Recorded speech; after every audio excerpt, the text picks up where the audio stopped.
Coming up next on Art Rocks, a Shreveport artist whose portraits offer connection and self-discovery for artist and subject alike. My style is more a blended style. I'm a less impressionistic, I'm much more subtly blended in my painting. Plus, a taste of what you'll discover during a visit with Alexandria's Historical Society. That's all coming up next on Art Rocks.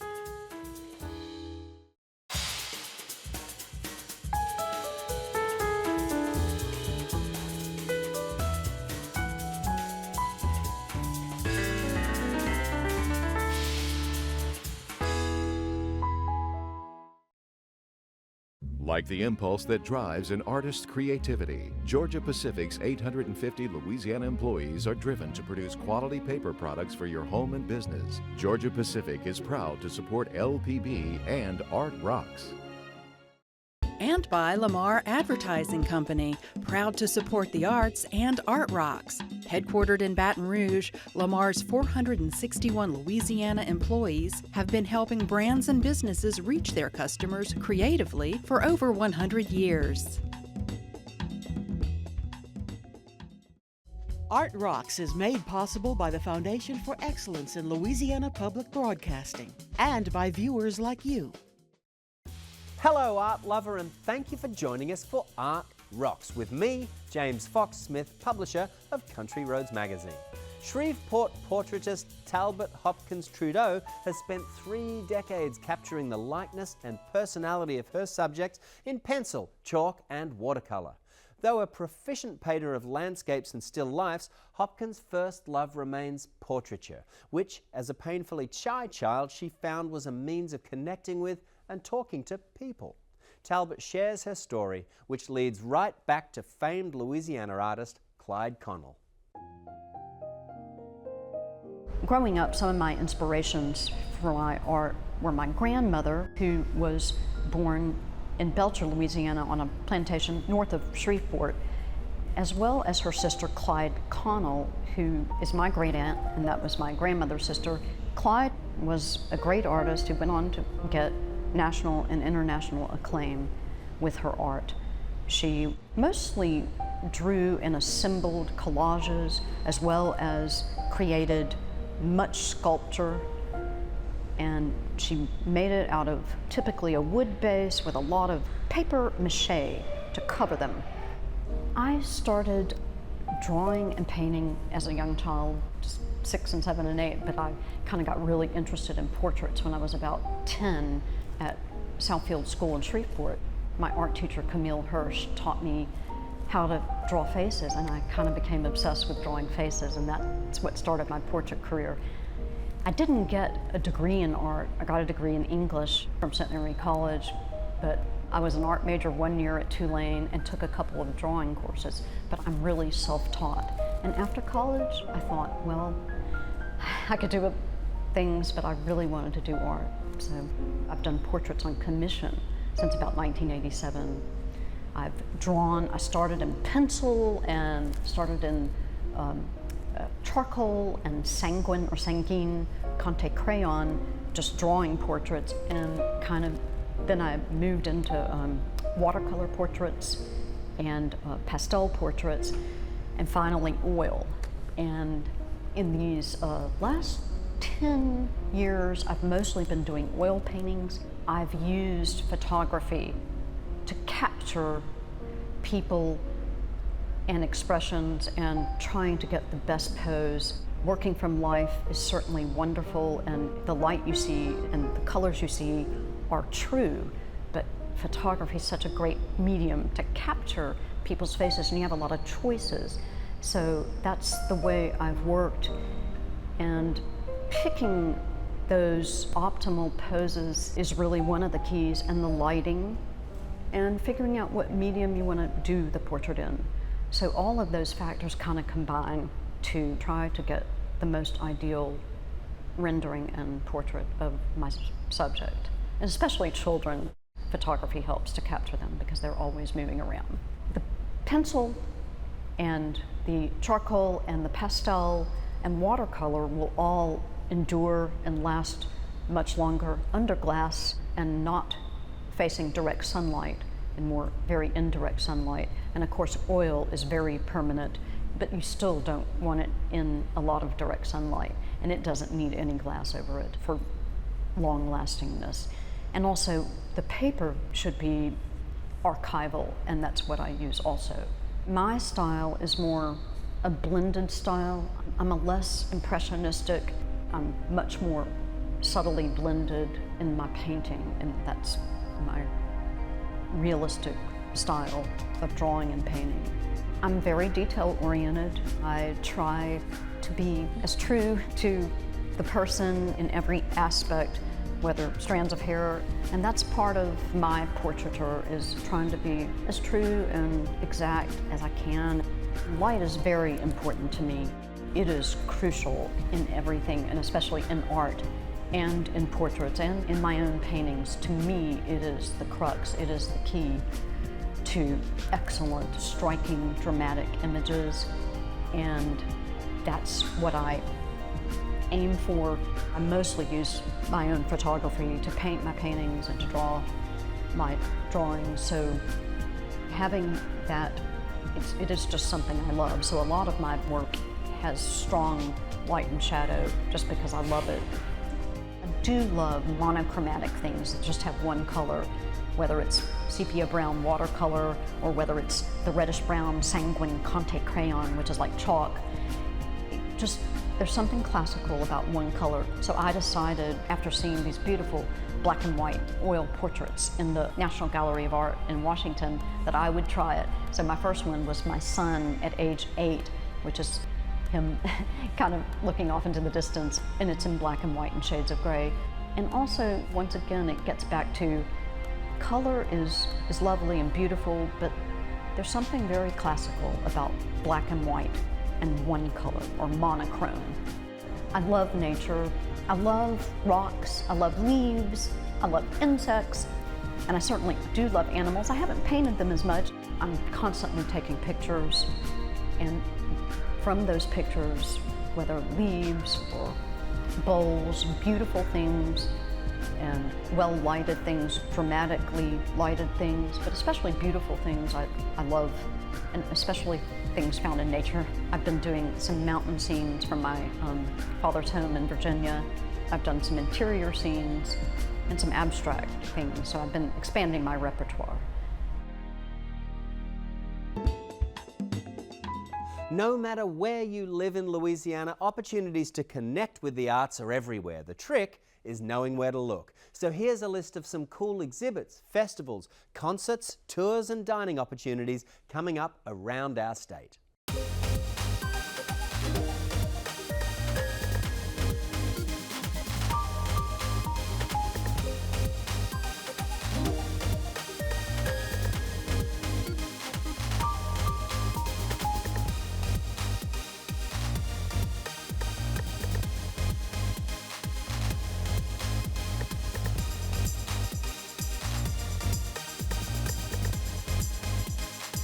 To learn more about these and other events in Louisiana, keep your eyes peeled for a copy of Country Roads magazine. And while we're at it, LPB's Art Rocks website features an archive of previous episodes, so to see any episode again, just log on to lpb.org. Step to the beat now, because we're off to Ohio to spend some time with a jazz pianist who has shared the stage with some of the world's best musicians. Khalid Moss is not only a widely acclaimed musician, he's also a renowned teacher. Here's his story. I began playing the piano when I was about 5 or 6, but before that, my mother, when she was carrying me, she always concentrated on music and wanted her offspring to be musically talented. So when I came out of the womb, I was already marked, and I didn't really discover my true gift till much later. When I went to high school, I wanted to play football, and my mother said I couldn't play football, so I had to join the band, and that's the single most angry at her I'd ever been in my life. So I joined the band, and it was a good thing because I played clarinet, and it taught me how to read. When I went to college, I really didn't know what I wanted to do. majored in psychology, sociology, things like that. At Ohio University at that period of time, they had a piano in every dorm, and just for fun, I used to go down and play, and people would gather around and listen. And it got to the point where my first gig, $10, and I was so happy I called my mother. I mean, it was $10. And a light went off and said, well, maybe I can make some money doing this, and just progress from there. I joined the Ohio University Jazz Band, and I was chosen over several other pianists, and I really kind of got serious about it then. And one year I said, well, I'm just going to take a year off from college and dedicate myself learning what I want to learn on piano. And that's when jazz really came in. John Coltrane, Miles Davis, people like that really caught my ear, and that was something I wanted to replicate. I began practicing that. And a few years later, my girlfriend and I, we decided we wanted to make the move to New York. I started practicing with Pharoah Sanders. He's another pretty renowned musician. And eventually I got the gig with him. And from there on, the rest is kind of history. I worked with Yusef Lateef and Betty Carter and people like that. I've been to Europe over a dozen times. Been to Africa, all the provinces in Canada, and most of the states in the United States. Khalid has played at Carnegie Hall and at the Kennedy Center as part of the White House tribute to jazz legend Lionel Hampton. I was working with Betty Carter, and the artists were amazing. Dave Brubeck was there, Charlie Pride was there, Pearl Bailey was there, and just to hang out with all these people was just great. When I was working steadily with the other bands, I was on an airplane one time and I read this article about these two pianists, and they had developed a condition in their hand that made their fingers curl back. And later I found out it was called focal dystonia. But I said, wow, I hope that never happens to me. And it started happening to me. My fingers started curling back and I could only use these two fingers. They still haven't really figured out what it is because there's no real treatment. You have to kind of mentally conquer it, which is what I did. But I came back to Dayton because I couldn't make a living as a musician anymore. In New York, if you're making money, it's fabulous. But if you're not making any money, it can be horrible. So I came back to my roots, where my mom and people were. It was devastating. I didn't really know what was happening because I was always a piano player who never missed a note, never had a flub or anything. And I started missing notes and I was just wondering what was happening. For 6 months I didn't touch a piano. I didn't even want to look at a piano. And then when I got back to Dayton, I didn't even know if I could play. I didn't lose my passion, I lost my technique. It was very humbling. Something happens to just about everybody that's devastating, and I had to learn to deal with it. And I think I dealt with it pretty well.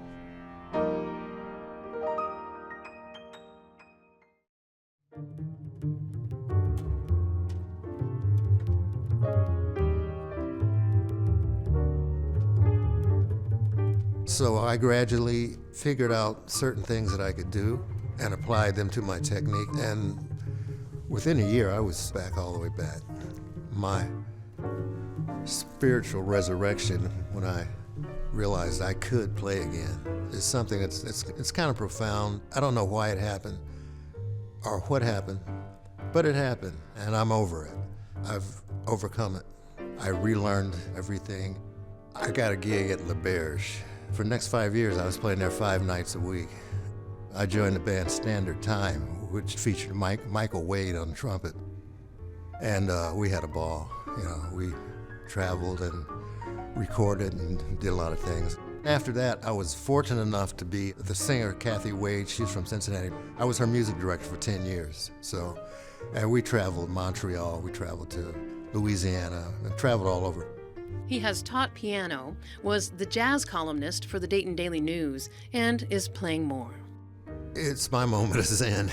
It really is. That allows me not to think about any problems, I don't have any worries, I'm not thinking about anything. And sometimes I get so involved in it, I actually sometimes forget I'm a piano player until I sit back down and then I hear this music coming out and I don't even know where it's coming from. I hear the music coming out and and it gives me peace, and I want to just take it further and further. You can never reach a peak, but you can always try for it.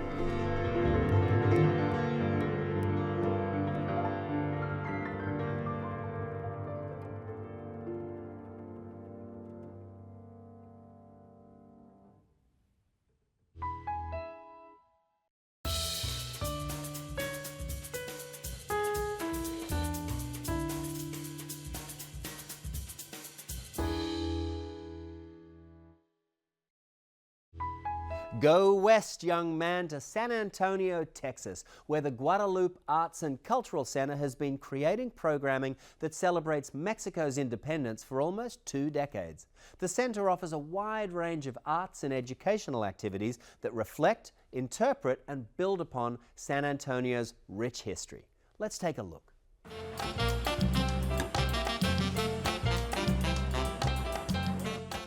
At the Guadalupe Cultural Arts Center, we have amazing programming all year round. We have our Guadalupe Theater, and that's where we present major musicians, plays, performances.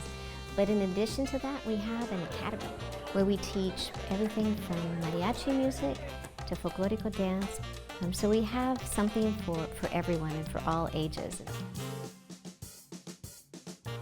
My name is Belinda Benchaca, and I am the Director of Education for the Guadalupe Cultural Arts Center.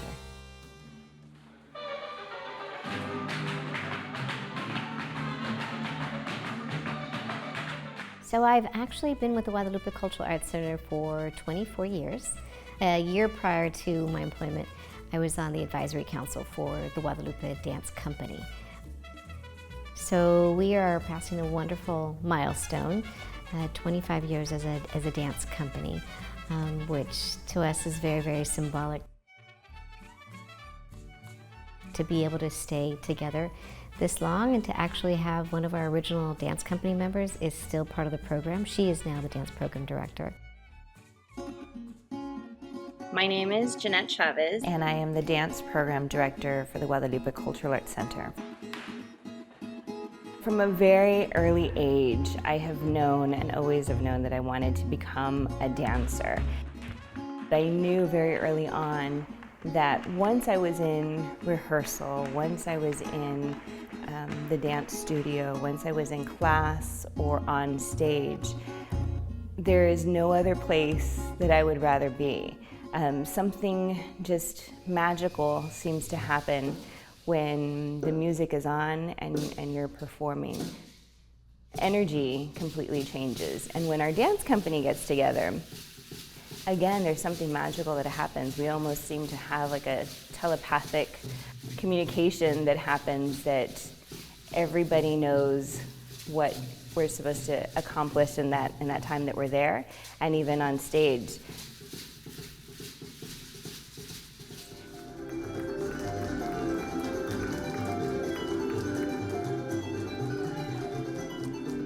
The Guadalupe Cultural Arts Center has a great significance in our life because they've provided us a very safe and creative environment for us as a dance company, for our creative work, for allowing us to bring some of the best instructors from Mexico, from Spain, because we also perform flamenco dance, Spanish dance. It's our families that nourish us and that motivate us and that inspire us, the children and the families that we teach, that are learning from us. And we hope that we're providing great role models for our students and their families. We're connecting them to culture. We're connecting them to music. We're connecting them through something that's culturally significant and very, very, very rich. So that's the benefit of our work, is that we get to share it with others, with our students, but also with our audience members. And we pass along all of our knowledge and our information to our academy students. So our academy is the foundation of our work. It's the academy that actually provides our future. They are our future dancers. And so by sharing that information, we hope that we're going to have another 25 years to celebrate as a dance company.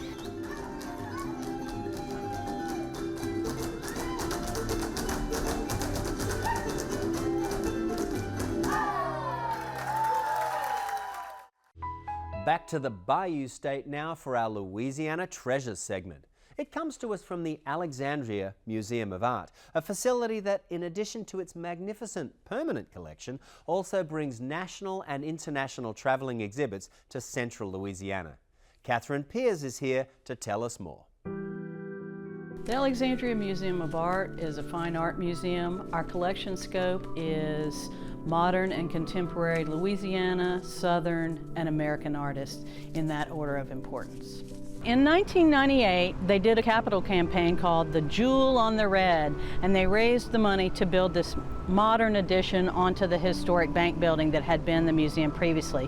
So now our building is a beautiful combination of a historic building and a modern contemporary building, kind of like our collection that starts at early 20th century and comes right into contemporary artwork. We've been celebrating the 40th anniversary this year, and one of the ways that we've been celebrating it is we're putting in our first permanent collection gallery that'll be installed on the 3rd floor. Our museum has about 4,300 square feet of exhibition space, half in the 3rd floor galleries and half on the 1st floor galleries. When we started investigating the collection, the very first pieces that were accessioned in the collection, one was a piece by Rodrigue called Steamboat, another was a piece by a local art educator. So we knew that education was important to those people who founded this museum. A few years back, our school system here, Bolton High School, discovered that they had these 2 paintings that had been hanging in the library forever, and as it turned out, they were paintings by Ellsworth Woodward, one of the founders of Louisiana art, who started the Newcomb School of Art at Tulane in the early part of that century. And so we hold those pieces and they're very precious to us. Recently we purchased a work by Michelopoulos. He had donated a piece to us, but we recently purchased a work that's from his early works that's signed by his name Mitchell. Now he didn't start as a Mitchell. They came as Michelopoulos to America. They Americanized their name to Mitchell, and after he became an artist, he went back to his original name. Of course, we have works by Clementine Hunter. Our museum is close to Melrose, and we have several of her works in the collection, as well as some other self-taught artists.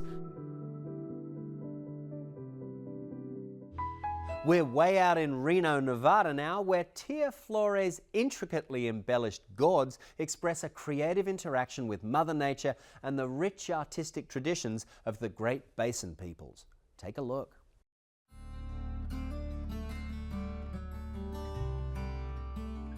My name is Tia Flores, and I do pyrographic gourd sculptures, or calabaza sculptures. Calabaza art is actually, it's a fancy name for gourd. I use gourds as my canvas, and from that I do wood burning on it, which is also known as pyrography.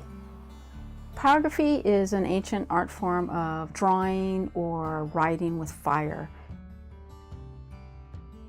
And there's different types of hot tools that you can use to burn on a particular surface, and because the hardshell gourd is very much like the surface of a wood, it takes really, really well to wood burning or the pyrography. The gourd is one of those natural organic units that's been found on nearly every continent around the world. It's been used by every culture in the world. In fact, it predates pottery. In some countries it was used for ceremonial purposes. That's what the Native Americans use it for. I started working with gourds in the 90s, the late 90s. I was going through sort of a transition in my life, a career transition, trying to figure out what I wanted to do with my life, and I also wanted to get in touch with my heritage. The pieces that I create and design, they're a reflection of my family history. I'm a 4th generation Nevadan, and so from my mom's side of the family, they were settlers that came across, very stoic, hard Nevadans, you know, worked in the mines and stuff. And then on my dad's side of the family, that's the Aztec and Navajo, and my grandma was a healer. So a lot of my work reflects either side of the family. It's Navajo teachings on that, or Aztec symbolism, or something that's reflective of the Nevada desert or the Great Basin. Growing up in Nevada, I've always been drawn to the creatures and the animals and the habitat, and I love the symbolism and the vast beauty of the desert, and I try to reflect that in a lot of my pieces. I've always been fascinated with snakes and the pattern and the texture and just the beauty of that snake. In Navajo, the butterfly represents transformation, that we're always growing and evolving into something, more beautiful. If you take a look at the tortoise shell represents the birth of Earth, and it represents Mother Nature. So you're putting beautiful images on there, but at the same time you're able to tell a story and a meaning behind it. I like to surround myself with the gourds in my studio. Let's say I find the perfect gourd. Sometimes I'll look at it and I'll see something come out of it. There's an image that needs to be put on it. Then I clean it. And it's got a nice, smooth surface that's really conducive to the wood burning on it. And I sketch out my designs on it. And then once I sketch it, then I start to burn it, and just lightly burning it, just to give it a light touch and to see how it goes.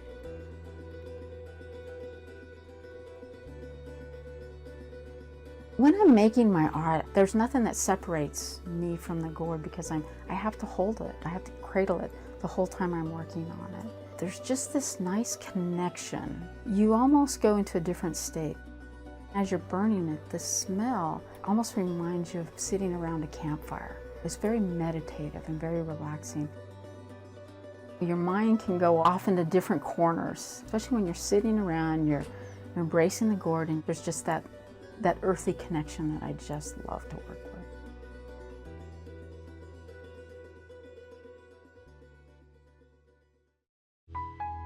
And that is that for this edition of Art Rocks. But remember, you can always watch episodes of the show at lpb.org/artrocks. And if you want more, Country Roads Magazine makes a great resource for enriching your cultural life with art, cuisine, escapes and events all across the state. So until next week, I'm James Fox Smith, and thanks for watching.